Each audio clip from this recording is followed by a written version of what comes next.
Hello and welcome back for our fifth video in our Investing Fundamentals course. And previously we talked about net profit, gross profit and margins. And we really understood what they are talking about. If you haven't watched those videos, go back and take a look because they are important to understand, important concepts. But in this video I'm going to talk about EPS or earnings per share. And EPS basically tries to correlate the current stock price in the market with the earnings that the company made. It's basically what it is. And so what it does, it gets the whole pool of earnings and divides it by the amount of shares that are outstanding with the company.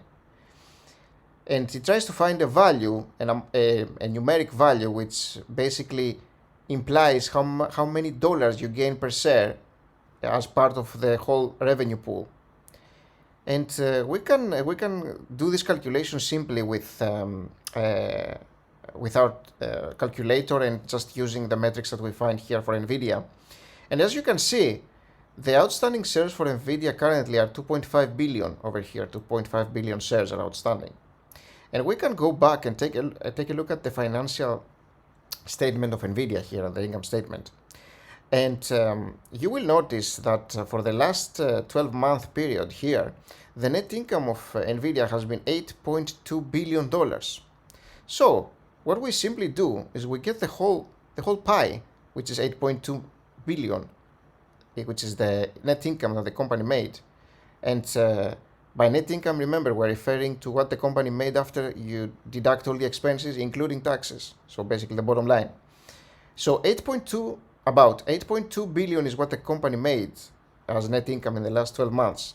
And now we want to express that as for a single share. So in order to do that, we simply divide that to the 2.5 billion shares. So 8.2 billion profits divided by 2.5 billion shares, and we get a 3.28 EPS, which is $3.28 per share. So now, when we're purchasing a share of that company, we know that this stock is actually corresponds to $3.28 of its total revenue. Net income, not revenue. And you could express it in revenue too, like you could use a revenue EPS, but typically we use a net income EPS. Makes more sense because it's the amount of money that the company keeps.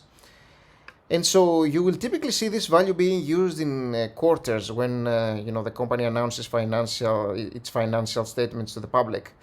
You will see that they mentioned that the EPS is 3, is 1.5, 1.3. It increased from last year and so forth.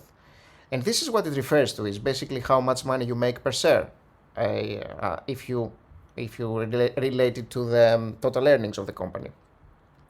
So this was a short video and I wanted to help you understand and very quickly analyze and calculate earnings per share without having to be a mathematician again.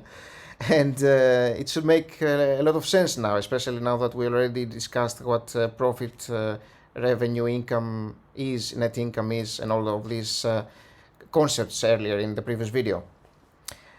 And in the next video, now that we understand what earnings per share is, we're going to talk about PE ratio, which is price to earnings, and it has a lot to do with EPS.